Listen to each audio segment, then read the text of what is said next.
what's going on, everyone out there? Welcome back to another Cinema Crusaders / Comic Crusaders interview. Our month of Halloween movie madness continues, but we got something a little bit different. It's not movies this time, but it's still Halloween and it's still madness. And I am going to introduce our guest in just a moment. But first, for this interview, I am very happy to welcome my co-host. He's on the Sloppy Spoilers podcast with me, as long as Cinema Crusaders. He's a talented artist in his own right. Let's welcome to the show my co-host for today, Jeff Bracey. How you doing, Jeff? Great, great. The hills have highs, and the hills also run red, and there's a horror in Hill House. Lots of hills going on, even though I live in a flat state, but there's that. All right, outstanding. Hey, well, as long as the hills are alive with the sound of music too, you know, we'll have that combined with horror, and it'll be a brand new crossover of some type. So, for today, we have another special interview with a horror creator. This man is a New York Times bestselling artist and writer. He's most widely known for his work in comic book history. He's received multiple nominations for the International Horror Guild Award and, as well, the Industry Soft Prize, the Eisner Award. He's also known for his work on 30 Days of Night, as well as Wormwood and Gentleman Corpse, and Welcome to Hoxford and Singularity 7. I am talking about none other than the famous Ben Templesmith. How you doing, Ben? Oh, hi. Well, we woke him up. So I was getting some more work done. Which is something very important. Awesome, Busy man. Maybe I we'll do find like out about that. you said things that I don't know where you got the facts from that intro from. They're mostly right, but to my knowledge, I only got the International Horror Guild nomination once. Okay. So I'd love people pumping me up, but I'm also not famous. Famous. I'm not famous, man. I'm just a dude. I like drawing horror. Outstanding. Well, I also enjoy the way you guys say Americans say horror. You say horror, which sounds very dirty to me and very rude. Well, you know, if you look at Let me hear you say it your way real quick. I'm Horror. curious. It ends with an OR. Horror. Horror. Horror. Horror. Horror. Or in Australian, HORRAH. Horror. Yeah, I guess I do kind of add an ER to it. Yeah. Well, how do you guys say it? Say it again. Say it for me. We say horror, but it sounds like an ER, yeah. Yeah, I say horror. ER. just like the person walking the streets, you know, it's like interchange one or the other. It's that Look American at that street accent, walking horror over there. Yeah. It's like, that's a monster. Yeah, that's what I said. We're not just on the streets, my friend. You're interviewing one right now. So I'm very happy to have you on. Thank you for having me. Yeah, thanks so much for joining us, Ben. Really appreciate it. Yeah, and just sorry for the tech issues. Oh, real quick, for any audience, if I suddenly go offline, it's because my computer randomly decides to shut down. It started yesterday, but it hasn't happened today, so hopefully it won't happen now. Keep our fingers crossed. I mean, we're saving this so there can be an edit. Exactly. So just out of to start things off on it in a general sense. Yep. Drawing horror. God, now that word's stuck in my mind. What did you say? Drawn horror? Yeah. Horror. Oh yeah. Horror. Yeah. Was this something that you always did as a child? Were you one of those children that was drawing like monsters and vampires and everything, or all the time, or is it something you came to? And where do you get inspiration for the things that you draw? Because your art is stunning. I mean, it absolutely is. Oh, you really like pumping me up. Thank you. It actually comes from a very dark period in my childhood when I was in a car accident and I saw my parents burn to death in a vehicle. Ooh, so I'm I'm sorry. kidding. Oh, God. You dick. Oh, I didn't know that. Drawing horrible stuff. I think that the people that draw horrible stuff end up being the nicer people, and that the people that draw the cutesy stuff repress it all. I just like monsters, and I like dinosaurs first, but you know, I don't know where it comes from. I prefer the darker stuff, you know, the fun fantasy and dark science fiction type stuff. So yeah, I have no easy answer for it. My parents had something to say about that. My mother never liked the fact that I like to draw a lot of horror stuff. And one day my stepdad just said to her, like, well, maybe he just needs to. to get it out. Yeah. It's like you might be onto something. And for everybody out there, here's some examples of some of that artwork. It's Yeah, look at that. Beautiful. That's some very old stuff, but thank you. Oh, that's very old. Yeah. That's the sequel to 30 Days a Night, the original. Yeah. That was a random thing. And then here is man, I could have sent you some stuff. I mean, this is great. I like some of this, but it's all right. Well, definitely. That's I mean, pretty good. You should see. There's a French director made a 15, 20-minute long fan film of the Welcome to Oxford. It's the best thing that's been turned into film of anything I've done. I mean, outside of a theatrical movie, but that one I wrote as well. So there's real actors from real films saying my pieces of dialogue. So got to see it. It's on Vimeo and YouTube. So for everybody who wants to see anything more current from Ben, just check out his Twitter feed. Lately, he's been doing some amazing Masters of the Universe art, which has my been Twitter feed. No, my Instagram, sir. Yeah. Much easier to see. I saw it here on your Twitter, so.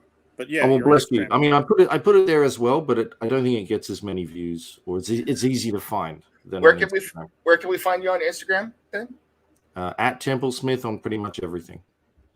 At the @ symbol, whatever that. I apologize. But Instagram would probably be the easier way to see just the pure images. Twitter is a nightmare for finding older stuff, usually. So, but I thank you for now. I know where you see it. I'm looking at the wrong. Yeah, I mean, I used to follow you on DeviantArt quite a bit because I still keep a gallery there. Oh, nice. I recently put up all of my June characters up there that I designed last year. Okay, cool. Cool. I'm still on DeviantArt. If you want to see a gallery of every single main June character, I reinterpreted them last year, thinking the movie would be coming out last year. Mm-hmm. So now it's a year out of date. But the movie, I haven't seen the movie yet, but I'm going to because I love Dune. So yeah, cool. We've had the pleasure of seeing it, and as a Dune fan, giving it 2 big thumbs up, man. It's great. You're gonna love it. I knew it would be good. If this guy couldn't make a good Dune film, then no one could, because that guy's a real fan of it growing shows. up with it. Yeah, and he knows what to do. So yeah, and all his other things are great too. So yeah, we were talking about his work on Blade Runner 2049. I like that movie as well. So I liked it. I just didn't like the story much. I wanted more. I can see that. That's it. I mean, I liked it enough, but it would be better if it was part of a trilogy or something. Absolutely. And I wanted more of Dave Bautista at the beginning. Or however you say it. Yeah, boy. I was talking about Nemesis the other day. I feel like that's his most solid role yet, and it's just a very small part, but wow, really impactful. And yet he is also in this Dune movie as Raban. Yes, he is. And the Beast he's Raban. pretty good there. Yeah. So, but apparently he sucks in that because the Blade Runner thing was his better role, as you said. Yeah, so the Raban character is a lot more one-dimensional than what he got in Blade Runner. Raban is called the Beast because that's just how the character is. That's my only slight disappointment now, knowing that. So over to you, Jeff. Do you have any questions about anything before we get into some other stuff? I mean, I've got a whole bunch of questions, but we can get right into that. The first one is, I promise I'm who I am. I'm not some other guy. We had to talk about. I've never worn a bow tie in my life. Just so you know. Okay. I didn't mean to bring it up again, man. Oh yes, you did. Don't you? But I found out hilarious. I will never wear a bow tie. Well, I had the distinct pleasure of getting to know Ben here right around the time that 30 Days of Night hit. I was on the McFarlane forums, Spawn.com, and I don't remember exactly how it started happening, but me and you started chatting on. I was on there, wasn't I, a little bit? What's that? Was I on there a little bit? On the we started. Forum? It must have been because you and I, for about a year, talked on MSN Instant Messenger quite a bit. I think the only one I was on was ICQ. Remember ICQ? Was it ICQ? Was it ICQ? Man, I think it was ICQ. That's the only one. But I remember. Why don't we have those again? They were much nicer than all the other bullshit. Sorry, I swore. No problem. Message boards and messengers. They were great. Maybe it was ICQ because it's 21 years ago now. But I'm sorry about you. I've screwed up your memory now, totally, aren't I? But I was saying, no, it's probably this, that was that, and that was me. How dare you, sir? How dare you? But yeah, I remember your name from way back. So. Yeah, so we, for a good year, I had the pleasure of getting to chat with you. It was a fun time because you were just starting to really take off as far as like the audience over here, and it was pretty cool, kind of getting on the ground floor and watching a new talent really develop. And I remember you first started getting some attention from us on the boards with the Hellspawn. You started working with Ashley Wood and then would take over the comic. Was that your first big American comic, or what was your entry to comics? Yeah, Hellspawn was the first published work. Well, the first published work of my artwork, ever. I did a little coloring job just before that on a little book called Code Flesh. I'm not familiar with that one. I broke in twice, but the first thing never saw print because it got cancelled when the editor got let go. So anything that wasn't already been in process of being published, they said, "Nah, we're going to drop it all," which is a bit weird. But I got paid, so I'm fine. I did 30 pages of unseen work, which I do not have now either. I was about to ask you if you still had the pages. I don't know where the originals must have all been somewhere, and maybe back in Australia, but I don't know where they are. And the hard drive died for the finals, so it was called the Darwin Theory, and it will never come out. Not from me, anyway. But Joe has the right to do whatever he wants with it now, so maybe it'll come out eventually one day. But yeah, I broke in twice, technically. That's crazy to me. Yeah. Well, how'd that actually happen for you? How'd you get involved? How did the wish happen? How'd you get involved working with the Hellspawn? Did you just randomly throw something out there? How did you get their attention? I assume people were putting art on the forum, and I got a message one day from Brent Ash, was the art director for Todd, and he said, "Hey," I think he said, "I'm making this up, but this is how it basically went. Nice stuff. Would you like to show? We'd like you to try out for something. Send me some samples or something." And so I did. I think it was originally meant to be for a Sam and Twitch book of some kind, but yeah, I can see it was hey, well, no, do Hellspawn. I'm like, okay. Oh, it's 4 pages. Ash left with 4 pages left to do. So I'm like, okay, I'll try and do those 4 pages, and then do the rest. Wow. And that's how I met Steve Niles. So. Okay, yeah, because he was doing some writing over there at the time too. He was writing Hellspawn then, yeah. Yeah. So that's how him and I met, and then because I believe the title started out being written by Brian Michael Bendis. Yeah, that was before my time. That was just him and Ash. Yeah, I love those books though. But that was a good for you. I love Ash and things, so. Especially coming off of Ashley Wood style. It was an easy transition into yours. Whereas sometimes a change up of artists can be a little bit jarring for the audience, and can cause. Well, I was very deliberate in that because I agree. But also, I love Ash. He was my main influence back then. I mean, he kind of still is. But I definitely tried to make it as seamless as possible with the initial book for the last 4 pages. Because I hate it when a new artist comes on and it just is very jarring. Yeah. It's like swapping actors halfway through a movie. Not directors, but actors. Yeah. And probably cinematographer as well. Everything will suddenly look different and new. No, I think the best thing is if you can end an arc, and then if you've got a new team, start there. It's always bad to start in the middle of the story. So that's always big good. Props to you for going the extra mile. I just try to do what I think me as a fan would like. So at that point, what about it any other way? At that point in your career, were you already knowing where you wanted to go as far as your actual goals on what the next stories you wanted to draw or anything, or were you kind of taking it as it comes, or how was your I was just happy to be drawing comics, man. It was the best time of my life. I got to draw comics and have them published in America. That's I was still living in Australia, so where do you live now, if you don't mind me asking? In America? Address, coordinates. Okay. I moved to America about 14 years ago now. So okay, mostly because of horrible exchange rates. So at least in America, $1 is $1. That was the initial reason. Is don't ever live in a country that has a mining boom, because it makes your currency get very valuable and cuts anyone else's income who doesn't earn Australian dollars but American dollars in half. Oh, It's like, screw that. Wow. I could live there. I was married to an American, and it's like, yeah, the opportunity presented itself. So yeah, great. Well, we're glad to have you. I'm in San Diego, just so you know. I'm not like, yeah, come find me in San Diego. That's fine. I live in Riverside, and my son goes to UC San Diego. So, All right, my wife's from Riverside, so. oh really? Yeah. I was born around here, live here now, and we'll see what happens. So, but, I just moved from Seattle though, so my heart is still in Seattle.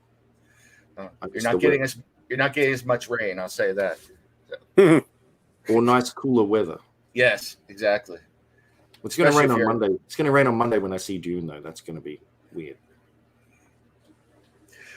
So right now, I know Jeff showed me some pictures. Is there anything? No! I hope I'm not naked.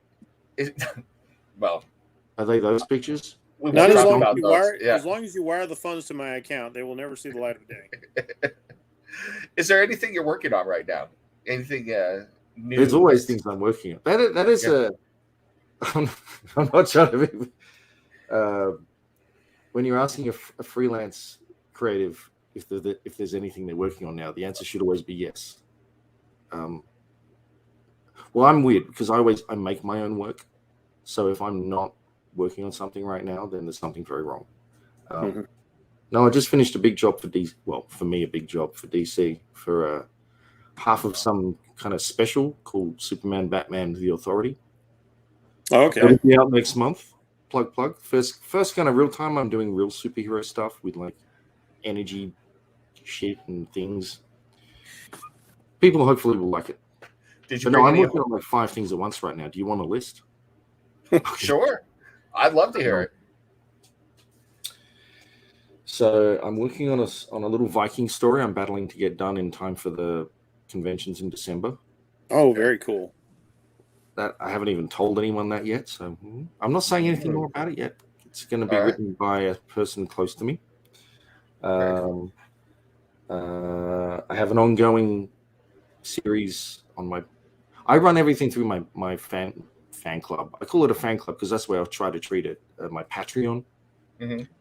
So I'm always doing a comic there, but usually more stuff than that. So I have a comic there called Squid Spit, which I just started, which I'm a little late on because of conventions and things, but I will make it up with more pages soon.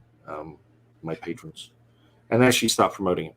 So then I'm doing Dinotober for Inktober. So I'm doing a bunch of dinosaur head portraits. Nice. Which they see, like on the Patreon, they see the full process. So that takes some time to document and get together. But everyone else just sees the final image on Twitter and on Instagram. What else am I working on? I'm about to start work on another horror comic for a guy. He's a writer. Who usually works in the game industry as a writer. So the name of it keeps changing. So I'll just say I'm about to start that. What does that mean? To be decided. Yeah, but that I'm about to start. I also have like a mini series I'm finishing with a writer friend that I'm almost finished the first issue on, but I need to get on to. I'm working on far too many things that I can't really announce yet because I don't like saying much until they're actually done.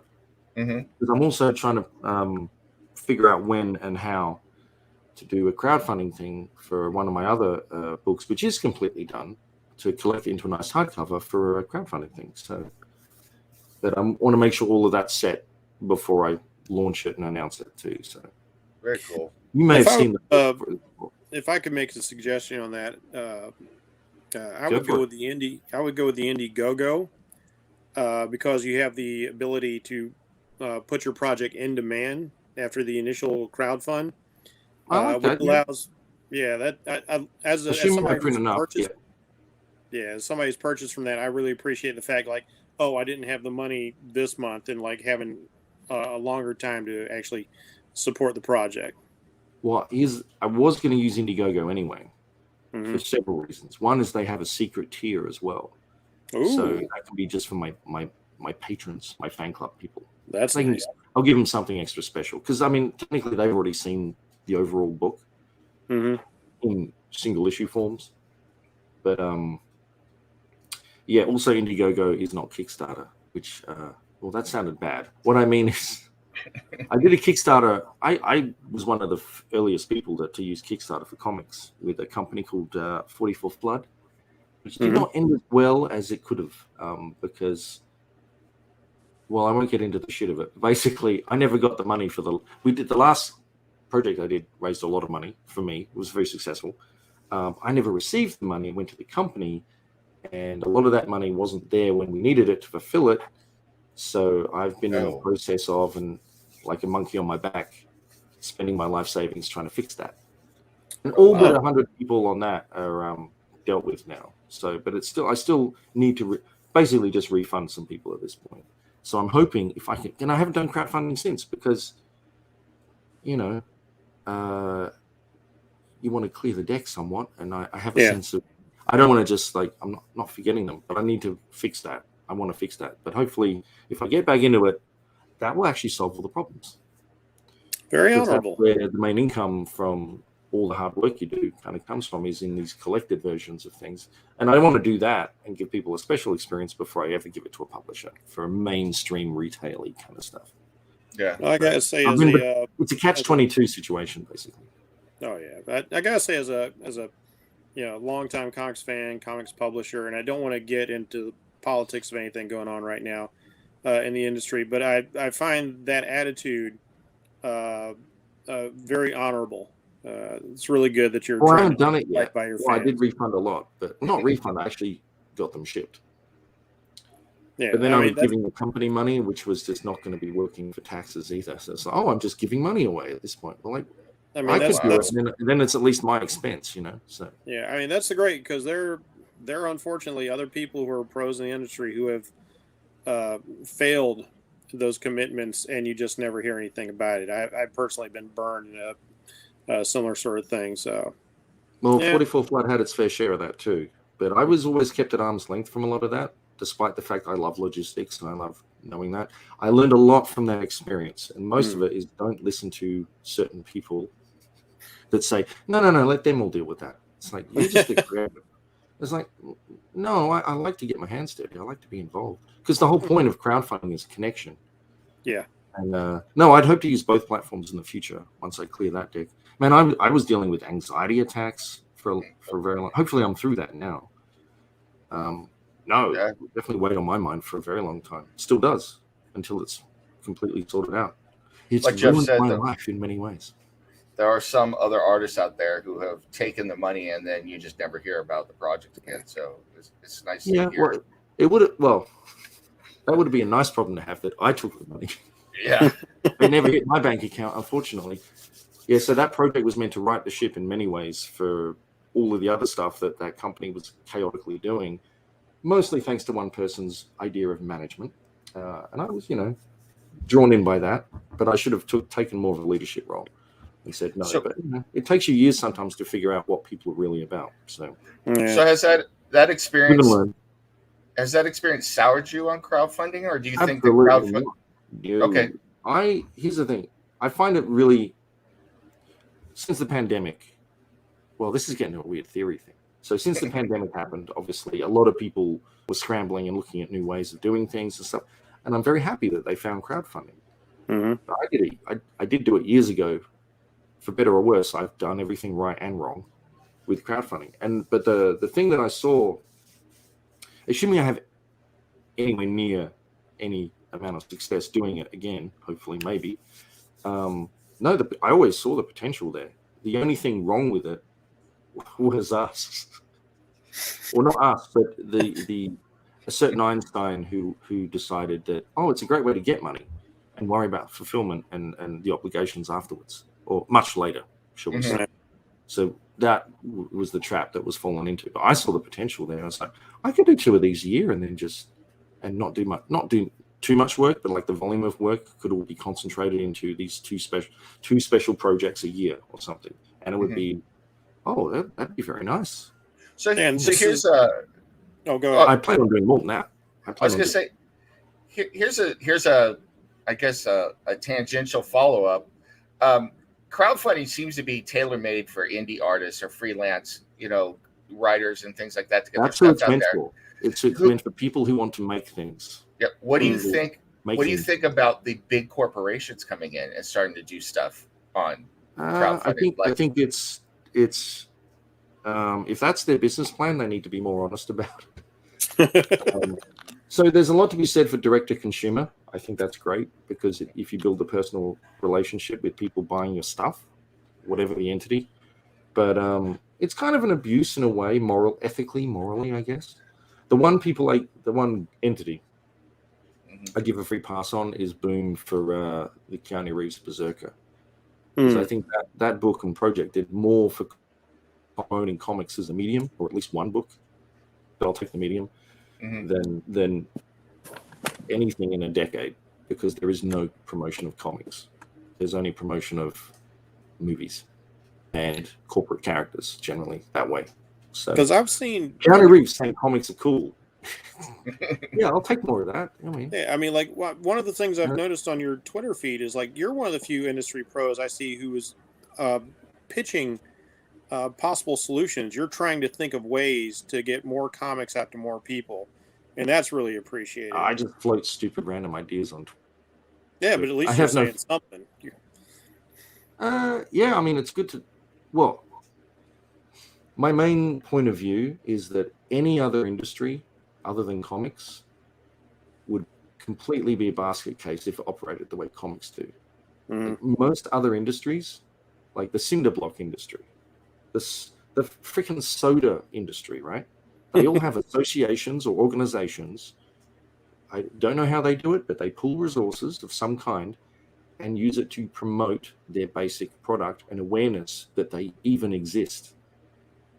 If you can look up on YouTube right now, there are ads, public announcement kind of ads, by the soda industry showing Pepsi and Coke all together going into stores that like, hey, soda's great. And it's got less sugar in it now. So it's really good. You should try soda or keep drinking soda. It's like perception matters. And comics have a very big perception problem in that they're all zap, pow, bam, Batman from the 60s live action TV show. Even with all the superhero movies now. And that's a better perception to have. But when people think of comics, they don't think of that. They still think they're these little things. They don't even know if they exist anymore, most people. Yeah. Well, when you look at how many people read comics, it's like 1 to maybe 300,000 people on any sort of regular basis might read comics in a country of 320 million or something. That is a very, very small percentage. So even if you increase that by 0.1%, 0.5%, holy crap, you'd probably double the industry, But there are ads on TV for killer drones, Lockheed Martin and all the other ones. Like, I'm not going to be buying a drone. Why are they giving me ads on TV about that? That makes perfect sense, actually. And it's funny you said that about... I'm not a complete genius, but I'm not a moron either. I think promotion of perception of how your product even exists, let alone, it's actually cool. And there's all these other movies that were made out of this stuff that you'd never would have guessed, like Road to Perdition, 30 Days Right. So it's like maybe check out some of the source stuff because books do that, Yeah. That happens to me all the time. I tell people that was based on a graphic novel or something, and they don't believe it. But the battle's perception. The other half's getting them to pick up something that's actually good and making something good. So, I believe back in the 80s, I seem to recall every now and again on TV, watching Saturday morning cartoons or whatnot, Marvel would have an ad about some big common event or something. Oh, yeah? So, I didn't grow up in America, so I never knew that. But of course, here's the other thing. All those cartoons were advertising for the fucking toy line. And they work, I'm sure. Well, That's how you build awareness and perception and make something sound cool. And, I need to go buy that. When we were kids, Stan Lee used to have a 20-minute, over here in the United States, have a 20-minute bit in Saturday morning cartoons where he'd come in and talk about what's going on in Marvel and everything. So, and it was a live bit. So, well, I mean, that was you obviously probably wouldn't exactly do that now, but it definitely sounds like of its time and very successful. Yeah. But there's no Not that I was happy with him being the spokesman for comics generally, because he was a Marvel guy and only a Marvel guy, really. Mm-hmm. But there's no one to fill that promotion gap or awareness gap now. Jim Lee would be the greatest if he took more of a front end role, being visible just in media, I guess, because he's very eloquent, very smart. He dresses properly, and he'd be one of the biggest names too. Yeah. And Todd McFarlane would be another one. I don't know. There's people, but they've got to permeate the normie sphere, not just comics. Comics is very insular as it is. Mm-hmm. Well, even someone I don't have the answers, man. Mike Mignola or. I doubt Mike would probably ever want to do that. I don't think he's a very public-y person that way. I don't know, but yeah, he has a property with Hellboy that is well known outside of comics. But I don't know. It's funny in comics. He's an artist's artist, or he used to be. Mm-hmm. It was so weird, but I love his work. So absolutely, I don't know. I floated the idea, and I copped shit for it, that you could get a big celebrity on contract to do stuff. And I don't just mean going, hey, here is a comic, you should buy it. But like, if you've seen Ryan Reynolds, he owns a cell phone company type thing. Yeah, Mint Mobile. Not to mention his Deadpool shit. Yeah. But he has a way of just inserting humor and interesting shit and saying, hey, check this out. Like, you could do that. You could do that definitely in many. Yeah, he would be a great spokesman because he's. He's got the star power, but he's also kind of got that zing of a personality like Stan Lee has. Like, he's also not dumb. I'm pretty sure he's read a hell of a lot of Deadpool comics and knows a fair bit about comics. He's pretty clearly a fan. I just think it's always amazing too. I think the other thing you said that really resonated with me is that a lot of people don't realize that there's more to comics than just superhero stuff. I was talking. Well, that's the other big perception gap. Yeah, I was talking to someone and telling them about this interview and they're like, oh, does he do books or movies? I said, well, no, he does comics. It's like, there's horror comics. It's like, they don't even realize that. They think it's like, man, there's been horror comics since the 50s. Where have you been? So. Yeah, they might be to blame for half the trouble with the industry in the first place. Thanks to Wortham. Bloody Wortham. I realize I signed a book. If you guys know what Seduction of the Innocent is, I'm assuming you do. I don't know if the audience do, but there was this guy called Frederick Wortham. He was a bullshit academic at the time. I think he had real qualifications, but he tried to make out that comics were making kids deviants and shit like that. Yep. So, and Seduction of the Innocent was his seminal book on like save the children and all the other bullshit, which forced the comic industry to really collapse in many ways and dumb itself down. But anyway, so this guy brought me a book. And I signed a big "fuck you" Wortham in it, and with a big dick. But he came up to me at the last show I did and showed me the book again. And so I forget what I did. I just wrote something else in it too. But he was getting people to draw over and sign pages of the book, which I thought was very nice. I've touched the cursed tome. That guy did a lot of damage to comic books. Kind of like the whole... We had the Comics Code Authority for decades. Well, that was their workaround, I guess, yeah. But I mean, you weren't allowed to show police in a bad light. Authority figures in a bad light, because authority figures never betray that trust, do they? No, never. Because I remember, it's like I was a big Conan reader, and I kept wondering why they kept, like, whenever Conan cut somebody, like, the blood was just a blob of black ink. They didn't use red forever. Yeah, that confused me. As a kid, I couldn't figure out why they keep coloring all the blood black. I remember many comics like that. I mean, I don't know if that was their rule or just like it was. Like you said, it was a workaround. They were given the opportunities. Like, look, you police yourselves, or the government's going to police you. So they chose to police themselves. Well, that's also the classic American industry way. It's like, police yourselves. Yeah. Don't worry, we trust you guys to just That's that mafia way of putting things. Is like, well, don't make me have to help you, or type thing. But with comics, it's a little harder to. Well, it's a little easier to see when things are going wrong than it's, say, a chemical company or something. It's like, oh well, now we know because it killed 300,000 people or something. But until that point, you don't know that. Oh no, everything's fine. In comics, it's all on the page. So, well, there's go ahead, Nemesis.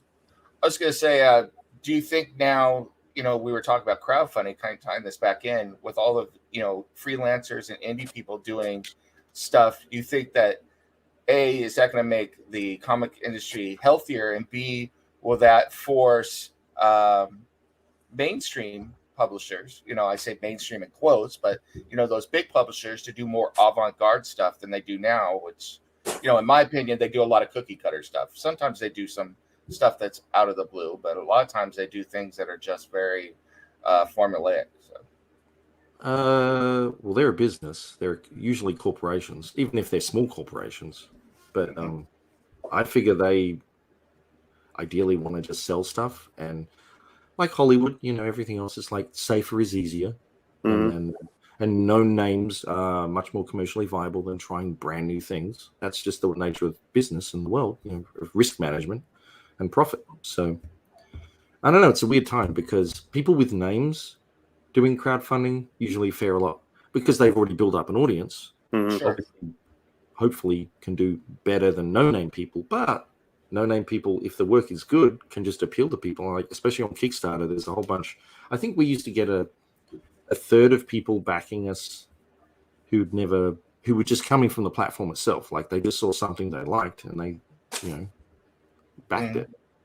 So I would like to think that good work just finds an audience on certain platforms themselves, but you still have to promote an awful lot, and that's easier if you're already a known name. But at the same time, so you're seeing bigger names go to there, and that's their right because they've worked in hard freelancers from the corporate world for a very long time. It's like it's nice to own your own work and be a master or mistress of your own destiny or whatever. But as long as they're like real people making real things, I think that's what the whole point of crowdfunding initially was. I mean, if you want to do a direct-to-consumer thing, by all means do that. But like, I don't see Marvel or DC just going direct on crowdfunding when they could literally make their own website to do the same thing and just go, hey, here's our latest thing. And I know some companies do, like sculpture companies and a few, I forget where I've seen them. But I mean, the mechanism itself is direct-to-consumer, and then you just get them to buy it straight from you. Right. So it's more of a sure thing than cutting out the middlemen. Distribution's the same for many products, in many industries. So, but yeah, I don't know. I think it can only be a good thing for an industry that was already niche to go further cottage industry, at least for the people who do the most work for it, which is the creative side of it. Like, I like it. My only goal or ethos of anything is that the creative people in any endeavor should be the people that have the most benefit from it. I will say the middleman and everyone else, but as a follow-up that's not really usually true in comics, is it? So. Yeah. I will say that at least around here, I don't know if it was everywhere. When the Shazam movie came out, they gave out free copies to everybody who went to the movie of Shazam comic. Yeah. Oh, so they gave out that is one thing I mentioned once, and I'm like, I didn't know that was ever done, but like that's great. That's like the least thing you could do is give away some free samples, and go, hey, if you like that, you might. I remember back in the 70s going to see Godzilla versus Megalon, which was the first Godzilla movie I ever saw here. That I know of that played in an American theater. In my time, and you were getting like a little 4-page comic that tied in with the movie, and I thought like that was the greatest thing as a kid. So yeah, I'm surprised they haven't done that with any other movies. I mean, any movie. I think I've heard anecdotally someone else told me that some other movie did that once. It may have been another DC movie, but like props to them because that's actually a good idea. I figure I don't understand with the clout, right, that the major corporations have who own Marvel, DC these days, and way things. Well, okay, outside of COVID, because that complicates everything. You should just have a stand or something. You can figure out a way that just has comics readily available as soon as people leave a theater or something in a big promotion push or something. Yeah. I don't know if it would. Maybe there's market research that says that would be horrible, but honestly, I haven't been to Disneyland forever because you have to mortgage your house and sell your first child to go nowadays. But I'm surprised they don't have a comic shop in Disneyland now. I was told. Okay, so this came up the other day on Twitter, and it was explained to me by several people. I think it was the one in Florida. I don't. They all seem the same to me. I don't know the difference between Disneyland, Disney World, right? But at least one of them, there was they were contractually not allowed to sell their own Disney comics, Disney-owned comics, Marvel comics, in in the theme park because they had to have some sort of deal done with the Universal or something, and that was in the rules or some crap like that. So there was a contractual bullshit. Wow. That stopped them doing it, at least for a period of time up to now, I guess. Licensing is such a Byzantine something thing. like that. Yeah. But it's not to say that you're not wrong. There should be comics. If Disney owns a comic company, they should actually have their comics in there. Yeah, exactly. One of their big places. And they, let's be honest, they do a ton of business. Like you would put like Disneyland and Disney World exclusives in that shop. You can only get them by visiting, the that park. would be nice. I mean, you have like big Marvel things now too, right? In the parks. So it's like that shouldn't be rocket science. But I understand if there's horrible corporate rules they've signed contracts on about that. So doesn't make it right. Now my head's starting to hurt just even thinking about that kind of stuff. So I just wish more people were thinking outside the box, or even thinking within the box, just of how other industries operate in this whole is the major point. But no, comics. Most people say, "Oh, there's nothing wrong with comics. It's doing this." It's like no. There's always been something wrong with comics. When you look at how many people read comics versus how many people there actually are, and you look at France and Japan. I was going to say Japanese, Japan, and either the way they're regarded culturally or the sheer numbers of people and the demographics that they hit. It's like more could be done. It's not impossible to do, but you got to at least try. No one is even thinking about it. If you look at mainstream books, you don't read the same books your whole life. You move from children's books to young adult to eventually fiction, and then whatever you like. Yeah. I mean, it should be the same way with comics, but right now, like you said, it's perceived as just a children's thing by a large part of the population. Public at large, yeah. But here's the thing: there's that Dogman comic that's selling millions now or something. If there's a strategy that some smart people were like, okay, get them into then I guess the young adult stuff, and then get them into the more mature grown-up comics that still exist. I don't know. It can be done. I mean, because it does happen. I'm 53 years old, so I've been reading comics 45 to 47 years or so, like legitimately reading comics, and I've been able to chart my change in taste. Superheroes has still been my mainstay, but I also graduated to more and more mature material. And like you said, a lot of people don't know that material is out there. There's some very adult, serious material out there, like Nemesis mentioned earlier, Road to Perdition. And that's just the tip of the iceberg. These days you got to go to a comic store to get stuff anyway, don't you? So you'll be exposed to everything they've got, I guess. I mean, there's that, but like I remember, like in my day, it was so much easier because we had the spinner racks, and then if you went to they were everywhere. Stores, spinner racks were great. Like you didn't get this selection of like a comic shop where I could get this whole breadth of things, but also the convenience stores, we had these stands, these magazine stands, and that's where you would find the more mature material. That's where I discovered Metal Hurlant, or heavy metal over here, and the wonderful world of European comics, which were all very mature, very adult, and just really great pieces of art and storytelling. And it just widened my entire horizon as a young comics reader. Yeah, but that was all before the crash. Yeah, comics went into survival mode, and you can only now get them in stores because with the price, the price they are now, they're a niche item, right? Yeah, they can't do the number to bring the price down. So here's a great question. We need a billionaire. Do you have a white whale? Not a white whale. It's a brass ring that you would love to get. Well, okay. But we don't want to kill the white whale here on our show. I don't want a white one though. That's we don't do. I don't see color when it comes to white whale. I like my humpbacks. Well, blue whales. I'll give you a blue whale because I don't want to see a blue whale. Blue, cool. I like. Is there a particular character or series, either here in the United States or Europe or anything that you would love to draw that you haven't gotten a chance to do yet? Like if you had your wish. No, I get the question, but do you mean over anything else? There's things that'd be fun, but I would see them as simply a fun project to do, and I've been lucky to get to do a lot of fun projects. But my driving force is just doing what I'd like to do that I think is fun for myself. Okay. Or predominantly who I get to work with potentially. So I've worked with most of the people I ever cared to admire growing up. That I, go, oh, I've done that now. That's amazing. I can die happy now. But no, so what you're asking mostly is corporate characters, I guess you're saying, aren't you? Yeah, or like Jeff was brought up 2000 AD. Like if you could do something for 2000 AD, something. Yeah, not just corporate. Think like any IP out there. Well, Hellboy would be the only other. Hellboy would be the things with expanded universes, I guess. Mm-hmm. Okay. I have actually done something for 2000 AD. Oh, have you? I'm sorry. And no, don't be sorry. I'm sorry.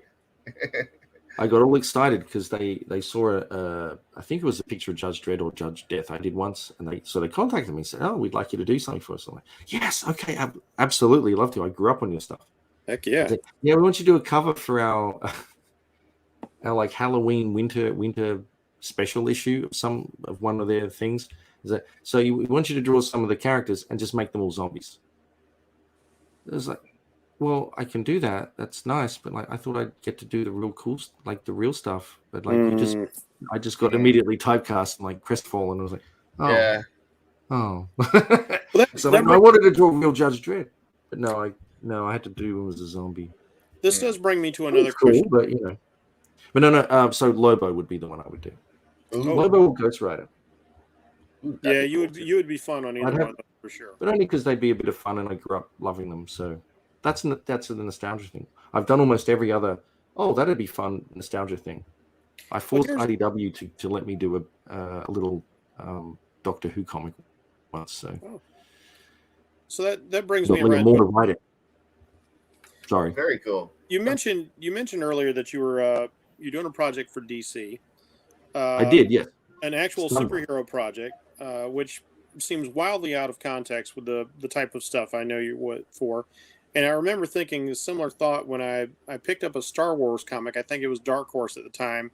And there's like a Ben Templesmith story. And there's like, I mean, I love your work, but I was like, why is Ben drawing Star Wars? That doesn't seem to be a good fit. It just seems I was working for Dark Horse at the time.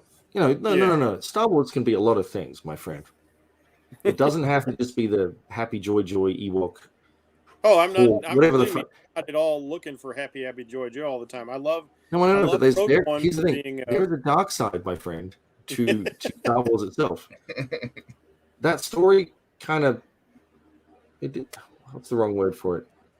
I was sad. Like I didn't get. That story was all about one like weird Jedi guy realizing he was actually Sith or something. They were like forgettable, no-name people. So there was like no iconic character. I didn't get to draw anything remotely really from Star Wars. But yeah, so I mean, and that was before I even started inking. So let me frame it this way then. No, there'd be some cool dark Star Wars stuff out there, man. I'd love to do some of that if they paid me. Well, let me frame it this way. When I think of your art, I don't think of like, and please don't take offense. I don't think of like really. I'm offended. I don't think of like super technical art. I'm not. Say what? I don't think of like really super technical art. If you get what I mean, like you're not looking like a Jim Lee sort of thing, and a lot of Star Wars. I hate drawing tech. Absolutely. Well, like a lot of Star Wars comics are drawn with very clean, very very clean. Whereas your style, it depends on time period in Star Wars too. Well, I remember the thing that struck me, like for instance, about 30 Days of Night, is the incredible mood that you put in there, and it felt like I was looking at stills from John Carpenter's The Thing. Let's be honest, mood's the only thing I almost have going for me. It's not my drawing ability, so but that is because of The Thing. It's because of John Carpenter's The Thing. That's the vibe I got when I saw the concept for it. I'm like, oh yeah, no, I'll do that one. Let's do that one, Steve. This sounds like The Thing. And that's why I appreciate about your art. I appreciate this like this atmosphere that you create that is so intense. One of my very favorite stories. I didn't say it was bad. Look at how well the Mandalorian did with certain themes and aesthetic. You can take Star Wars in many ways, I think. So like. I think outside the box. I think one of the things I liked about the Rogue One is I like the fact that they really got away from all the Jedi and they made a solid like war movie. I love that. I felt like I was watching Guns of Navarone in space. I like Solo for being like a heist movie. Yeah, just I believe you. There's a lot you can do with Star Wars. You can cross genres, but just so you know, so with the thing I did for the DC thing, I draw all the pages that take place in a different sort of universe. So it literally works. The metal. For me doing the art. So cool. Philip. Oh, what's his name? Philip Tan? No, Philip Kennedy. But I'm blanking on his Philip Kennedy Johnson. Is that his full name? I'm tired. I haven't had a Red Bull. Anyway, he's a great guy. I've met him now. But he wrote that. He knew what he was doing. He wrote that like with me in mind. It was really nice. Nice. So he's gonna do some bigger books too. I think your art reminds me of another artist that I'm a huge fan of. And do I have to kill him? No. She's a very nice lady. So we'll do it. I was looking at some of your art today, getting ready for the interview, though, and I was thinking, man, I would have loved to have seen him do a cover or an issue of this book. Stephanie Hans, who they just finished up Die. I don't know if you've seen that before, but her art. Kieran Gillen book. Kieran Gillen. Oh, okay, I've only seen covers. I love the cover design. Yeah, I've never read it. I did. So there's one artist in the whole thing, is it? She does the cover and everything. Yeah, her artwork is very similar to yours. It's got a lot of flow to it. Her use of color is very similar to yours. She doesn't use strongly defined lines, but more. It's more organic in the way she presents everything. It's really, really good. I really enjoy it. So I'll have to look out for my competition. I'm sure she does it way better than I ever did. So I know, like I look at Ben's work and I can't draw like that. I'm so influenced by the 70s and 80s, and like I've had people talk that like my style is like you can very see like my line weights, and I look at this. If you drink enough, you can draw just like me. Do you draw the Marvel way, Jeff?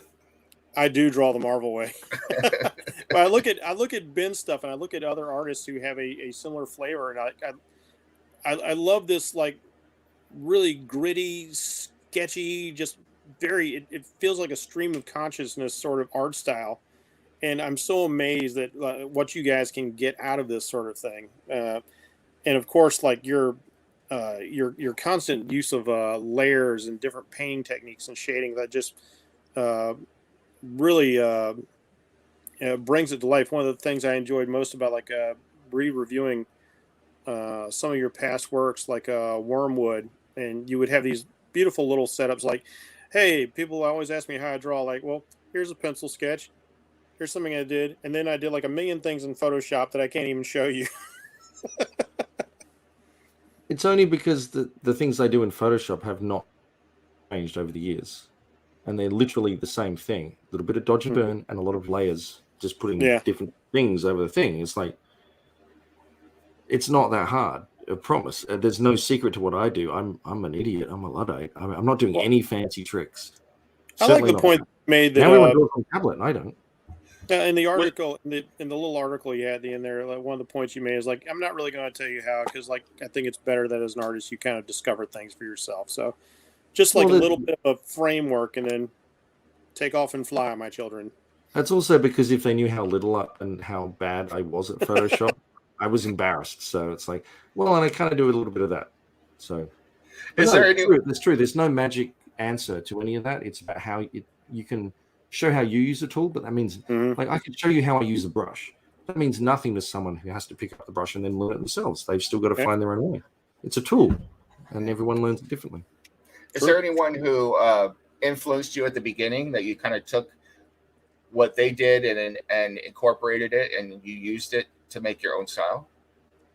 I come from the Ashley Wood School initially. He was also from my city, and so I watched him as I grew up. He was my first exposure to a really good artist from Australia. And then he started doing Marvel stuff, and that blew my mind. Like, oh, holy shit, you can do it from here. But then I realized a few years later, already still in love with Ash's work, that where his school of artistic ancestry comes from is certainly also like Bill Sienkiewicz.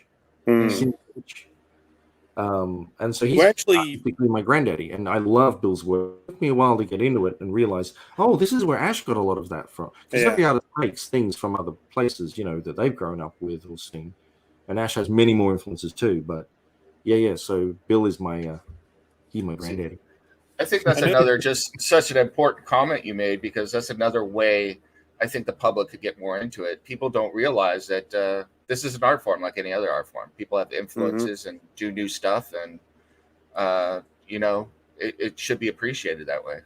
Comics are spat on by the art world, and was spat on by the generally as well. It's weird.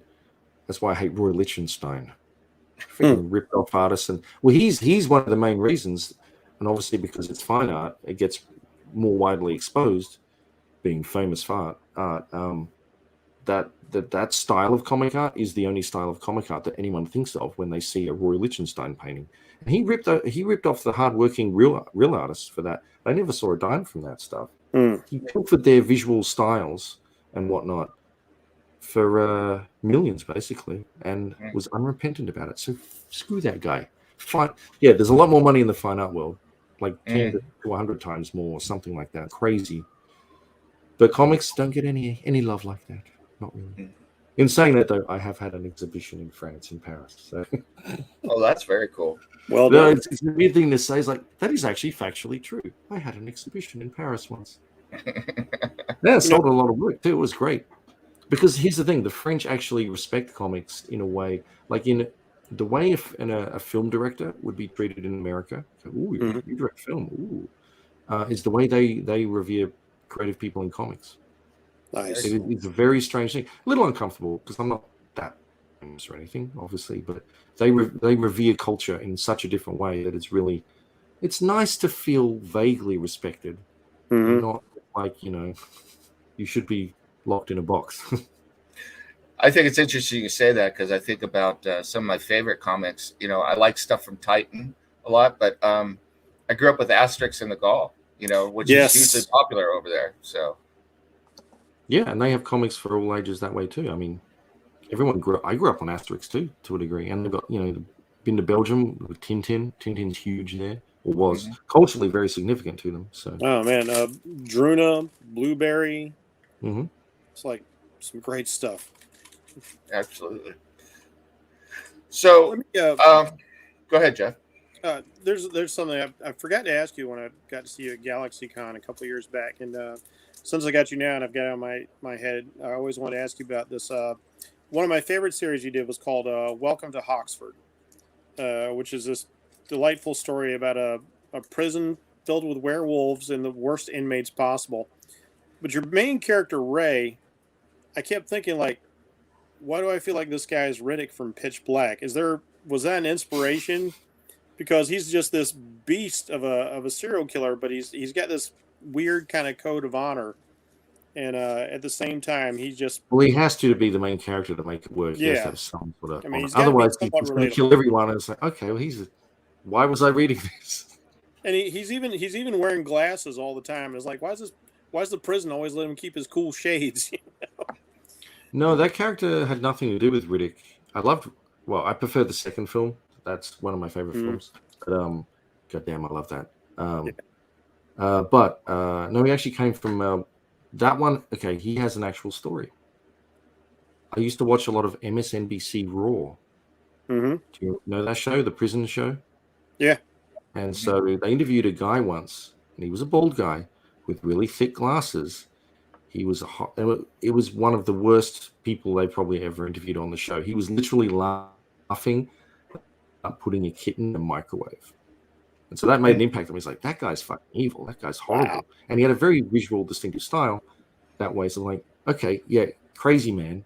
He can be the main guy. So I took him kind of from there. I don't remember what the guy's actual name was. Turned out a few years later, a guy I know had actually met that guy, or before he got put away, so to speak. So I was like, oh, wow. And I took from that guy. So he was a murderer. He didn't just do the kittens. He did people as well. But no, so that's where that came from. Okay. I only did the whole thing because the publisher wanted me to adapt some guy's screenplay from a movie. to try and, I guess, help them make a movie of it, or was just like, I don't want to hand me down, because I was in the office at that point as an employee. I was like, let me do my own one. If you want a werewolf thing, I'll just do my own one. He said, okay. So that's why, because I hate werewolves. I think they're pretty lame generally. So I wanted to try and I took it as a challenge in my own version and make them a little more scary. Kind of. Well, it succeeded for my part. Like I said, it's one of my favorite things you've ever done. Thank you. I don't hate werewolves. I just hate the Wolfman type level stuff with just all the face prosthetics and otherwise they're humanoid completely. Well, I like the stuff you were doing there, and I wonder if because I'm not sure when you started writing, but I feel like there's definitely some Steve Niles influence there, having worked with Steve so closely. I feel a bit of that style early on. It's the most for sure. Yeah. Mm-hmm. But I like the way that you, like Steve did with vampires, you really mutated the mythology of werewolves in Hoxford, and you made them legitimately interesting and far more threatening because they were an organized force. They were a pack, my friend. They're also Russian and very smart. So yeah. Owning a prison that no one cares about the inmates for is a pretty good way to get what you want. So, I'll tell you, if anybody was to make a horror movie out of that, I think that would be a terrific horror movie. It's got everything you need in a simple setup because you're in a prison. Great setting right there. Google the name. Welcome to Hoxford. That's Oxford, but with an H in front for those people that always get confused. It's a made-up name, and put the word movie with it, and you will see a free thing on YouTube and Vimeo from a director that wanted to make the actual film when they had the movie rights. Mm-hmm. And he was trying to convince them to make him the real director. So he spent like several €100,000 on full effects and then calling in favors with real actors. 20-minute long thing. You could see like he made the first third of the film kind of thing. Oh wow! So it's not even really good concept. It's a real short film. Fantastic. Yeah, but I wasn't allowed to say anything or promote it or do anything at the time because apparently you're not allowed to do that when deals are in process. Yeah. Or the rights are held by someone. So I have to keep it at arm's length. But the stuff he was showing me was great. So it's the best thing the most honor I've ever had. So of someone speaking words I wrote on a piece of paper being spoken by an actor I grew up watching on TV. Yeah, put into a kind of a film. It's a film, but it's a fan. Has anything you've ever drawn or written come from stuff that actually scares you from horror stuff, or is it always just stuff that you want to work on? Maybe the Pope masturbating to a boy love magazine. It doesn't scare me. I mean, it doesn't scare me too much now because I'm not a boy, but that's pretty horrific, I'd say. And I still haven't gotten in trouble for that one because it turns out it's pretty right. It's pretty. It's always nothing really scares me about that stuff. Okay. I thought I was dying last week, so that was pretty scary. But I've never translated that to a comic, so that's fine. Are you kidding with us again, or are you okay? No. Well, I didn't know what was. My body failed me for the first time in my life in a way that you don't know what's happening. So I had a vertigo attack. That was fun. Ooh. Just means the world is spinning for hours and you're doing nothing but puking. It's like being seasick in your own head. It was really weird. But I didn't know what was going on because and now so like the feeling that you can't trust your own body is a pretty disconcerting thing for someone that's generally healthy. Yeah. I mean, if you get a virus or you still know what that is generally. Like, chickenpox. Oh, great. It's like, but this was very strange. It's like you lost your own senses. So maybe sometime. That definitely sounds like there's a story to be had in there if you can figure it out. Well, that was all from probably a crystal in the inner ear or something passing through. Or something. It's crazy weird shit. About 1 in 3 people get an attack of vertigo in their lives, apparently. So I understand what you're saying. I am an epileptic, so. Yeah, but I mean, I've never had an epileptic fit, so I couldn't put myself in your position. But I'm assuming you can tell. Maybe not with the first one. That would scare the living shit out of you. Yeah. Eventually, you start to recognize the symptoms when something's about to happen. So, still, your body tells you in a way, I guess. Yeah, but like you said, that first time, my cousin, she used to get seizures, and the first time it hit her, she just planked. She just fell straight down like a board and just bounced. It can be incredibly frustrating though, because like you said, you have no control over your body. So, well, are you conscious when you have seizures and stuff? That's the thing. I don't know. Yes. Okay, so you're in there and you're experiencing it. Oh, okay, that's pretty bad. Well, that's horrific anyway. But especially if you had no idea what the hell's going on because it's the first time, I can only imagine. There are a number of different types of seizures, but yeah, the ones that I have, and there are different types. Yeah, you're conscious of what's going on. So yeah, and but yeah, gee, that's true horror right there. That's some true horror stuff. Well, you know, people who've never gone through anything like that will never understand that level of horror. Well, maybe they will. Some with empathy. Yeah, I was having a discussion with another artist on DeviantArt about night terrors. He drew this wonderful picture for the Your Worst Nightmares contest on DeviantArt right now, sponsored by Fangoria. I've got my own entry in there, but he did one about night terrors, and just the fact that your mind comes awake, but your body is still frozen in sleep, and you perceive something. It's that same sort of being trapped in your own body, like having a seizure like that, and just like I was like, that's got to be the most god awful thing ever. Completely helpless and aware that you're completely helpless. Ugh. Well, I had the sleep paralysis one time, but I already knew what sleep paralysis was, so I woke up and couldn't move. But I said, "Okay, this is what this is," and I just went back to sleep. So knowledge is good, but it takes away from fear. It happened to my mother actually, and hers came with that kind of dreamy hallucination that she saw the silhouette of a large man in her doorway. And she's a single mother with 3 kids in the house, and so for her it was utterly terrifying. No thanks. I think some of that stuff might be more than just night terrors. I'll shadow people and all sorts of stuff. Shadow people have been documented. They've been filmed, man. That stuff is real, and I know people that have seen it. I'll stick to writing about evil dolls and evil little kids. So look up shadow people videos. They're freaking. Dude, I'm into like checking out all that stuff. I've heard about that stuff. Whether you believe it or not, I find all of this stuff. I consider all this like America's great modern mythology. Like, we've got mythology from the dawn of time, and it's still going on. We still have amazing, both awesome and terrifying stories to tell as a species as we continue on. Well, and a lot of them come from real things. We just don't understand them yet. So it's interesting you bring that up. Knowing that you are in San Diego, have you ever visited the Whaley House in Old Town? I have actually. I visited it many years ago. Yeah, I've been there. Didn't experience anything.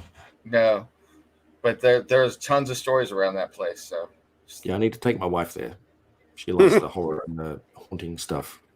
Yeah. She hates it, but she loves it. So I don't get scared I just get angry. I know how I'd be if I was running into battle in medieval times, because it's like you either shit yourself or you're like that. Bravery is not shitting yourself and running. I don't know, how do you describe it? Basically, I don't scream in fear on a roller coaster. I hate roller coasters now. I roar at them. I challenge them instead, because that's all you can do. You can have the fear, or you can challenge it and go out fighting. Yeah. Fight or flight response. I will die instantly, but I'll go out fighting. That's my deal. Yeah, fight or flight. That was it. Yes. Yeah. So we're running down on time here, but this has been a great interview, and I would love to have you back another time. Is there anything that we could get out there, that we could plug for your fans and for viewers right now that's coming out soon? No. Okay. Not right now. Not right now. But I hope to be having a little book of Dino-Toba dinosaur stuff, portraits, coming out like maybe next month sometime, or available for pre-order, shall we say. Well, maybe we can have you back. Say what? Maybe we can have you back when that comes out. We could talk about it. Maybe. And I'm hoping to launch a crowdfunding thing soon, but I'm not sure when. The timing is still. Now, are you? You can follow me and join my mailing list on my Substack. Okay. It's Substack or bentemplesmith.substack or something. So the way that works. Is the best place overall going to be Instagram for keeping up with what you're doing? No. All right. It'll be my mailing list, which is just my Substack, which is bentemplesmith.substack.com. No, this is true because social media shapes and corrals and stops you showing your stuff to your followers because they want you to pay. And the easiest way to reach people to at least give them some information, at least personally, is their inbox. In theory. But yes, catch me on Instagram by all means and Twitter. Yeah. But yeah, you are the product on those things, not the consumer. Remember that. Yeah, that's true. That's true. I mean, like I think mailing lists are pretty useful. All the projects I'm back, I've once I've gotten the project, I still get stuff in my inbox from all those guys just in case something comes down the pipe that I like again. Yeah, it can get annoying, I know, but if you do a lot of them, but yeah, I'm definitely going to try and centralize that. So, because I have so many things potentially happening and coming soon, that's the best way to hear about anything I do. If you like horror or vampires or 30 Days a Night, or hopefully Vikings and Neanderthals and dinosaurs. Yeah. My nephew would. I'm gonna have to check that out. My nephew's a huge dinosaur fan, so check it out. I'm gonna hopefully make a little square book of. They're only the heads; they're not the full bodies because I wanted to concentrate on the heads, and there's some weird heads, lots of coloring. I don't know; it's a nice little thing. Very cool. Well, thank you for being here, Ben. And like I said, definitely, I hope we can do this again sometime. And you've been a great guest. Thank you so much. Thank you for letting me rant. Oh, no love it, man. Thank you very much. Outstanding. Very cool. And you had, it was just a very cool interview that we got to hit on so many different stuff. And I love your artwork. So, I just hope I wasn't too boring. Thank you very much. No, not at all. It was wonderful. So, and on behalf of Jeff and myself, I want to say to everyone out there, thank you for watching. And we'll catch you all later next time.